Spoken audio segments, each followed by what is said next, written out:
বেল্লাল একটা ফোন দি দেখি ওই কই আছে। কিরে বেল্লাল, কই তুই? এই তো একটু বাসার নিচে আছি, কি হয়েছে?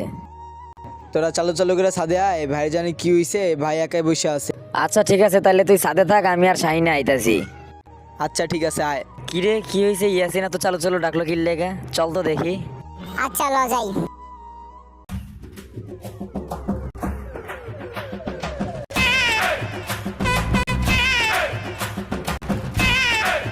কিরে কি হয়েছে এত চালু চালু ডাকলি? আরে না রে, ভাই জানি কি হইছে, মন খারাপ কইরা ছাদের উপর বসে আছে। ও আচ্ছা, ল তাহলে যাই। আচ্ছা চল। ওই তাড়াতাড়ি আয়। হ্যাঁ হ্যাঁ চলো চলো ল যাই।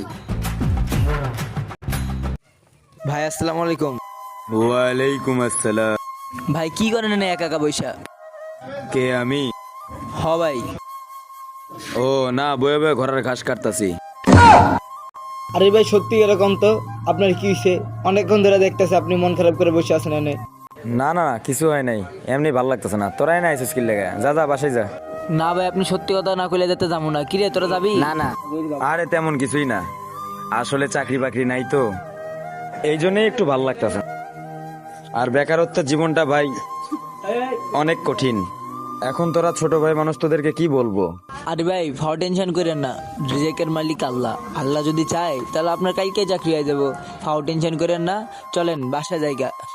হরে ভাই, এটাই চিন্তা করতেছি। আর তোরাও দোয়া কর, আল্লাহ যেন একটা চাকরির ব্যবস্থা করে দেয় আমারে। হ ভাই ইনশাল্লাহ চাকরি হয়ে যাবো গা। আসেন ভাই। হ ল বাসায় যাই। ওই তোরা সবাই থাক, আমি আর ভাই জায়গা। থাক তাইলে তোরা, আমরা তাহলে জায়গা। আসলে দুনিয়াটা অনেক কঠিন, সেটা হয়তো চাকরি না থাকলে বুঝতে পারতাম না।